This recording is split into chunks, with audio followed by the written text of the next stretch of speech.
তো বন্ধুরা, এই যে ব্যাগ গোছানো এখন স্টার্টিং, কালকে মানে স্টার্টিং কি বলছি, এন্ডিং।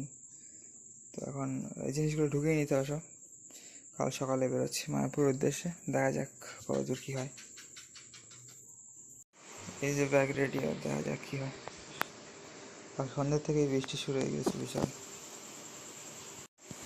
দেখা যায় এখন কত দূর কী যেতে পারি, কত দূর পৌঁছাতে পারি। এখন 4:30 মতো বাজে, 4:45 বাজে যায়। 4:40 বাজে, সেপ্টেম্বর 14, 2024, আজকে শনিবার। দেখা যাক কী হয়। এখন এসে গেছি স্টেশনে। আজকেও অন্ধকার মতো আছে, দেখাচ্ছি স্টেশনের অবস্থা। এখন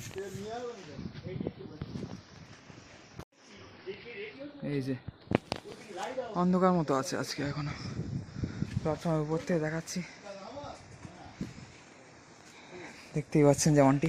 ঠিক আছে, দেখা যাক কী হয়, কত দূর। বৃষ্টি টুকটাক পড়ছে, কমে গিয়েছে একটু, আর হবে মনে হয় একটু হালকা নিম্নচাপ মতো ভাব কাল সন্ধ্যে থেকে। বাট দেখা যাক। আমরা তো হাল ছেড়ে দিয়েছিলাম, বাবা জোর করলো বলে বেরিয়েই যাওয়া হলো। বাবা যাচ্ছে না, আমি আর একটা দাদা যাচ্ছি। যাই হোক, বাবা বললো তাই একেবারে গুছিয়ে বেরিয়ে পড়া হলো বৃষ্টির মধ্যেও। হাসনাবাদ শিয়ালদা লোকাল 2 নম্বর প্ল্যাটফর্মে আসছি।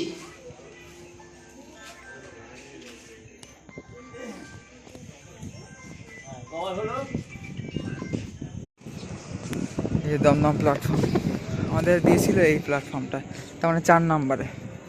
1 নম্বরে যাচ্ছি, কৃষ্ণনগর ধরতে হবে। এবার দমদম এসে গেলাম। কোথা থেকে যাওয়া কোথায় বনগাঁ উঠতে হবে না, হাওড়া দিয়ে বেরিয়ে যাওয়া যাবে। ট্রেনে গেলে ওই সাইডে বনগাঁ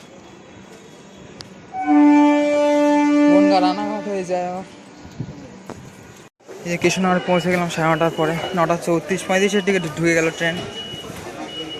এসকেলেটর আছে বাট বন্ধ।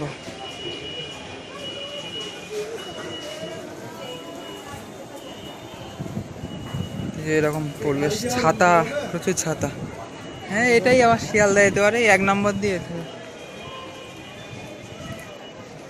বৃষ্টি বন্ধ হচ্ছে না মোটে, সেই কাল সন্ধ্যে থেকে বাড়ির থেকে এখনো বৃষ্টি।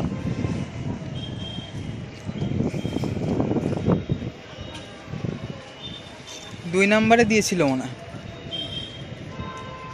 নাকি দাঁড়িয়ে রয়েছে ওই তো 3 নম্বরে। ওই 3 নম্বরে দাঁড়িয়ে রয়েছে আমাদের ট্রেন। বৃষ্টি বন্ধ হচ্ছে না মোটে। ওরা মুড়িগুলো কেটে গুরুর পায়ে চরণে দিয়ে তখন গুরু বলে এত গুরু ভক্তি, এদের মন্দির আবার জোড়া লেগে গেল। এবার স্কন্দ কাটা বলে ওদের নাম, শঙ্খলা আনবে। সাধারণ ঘর থেকে উঠে আসা মধ্যবিত্ত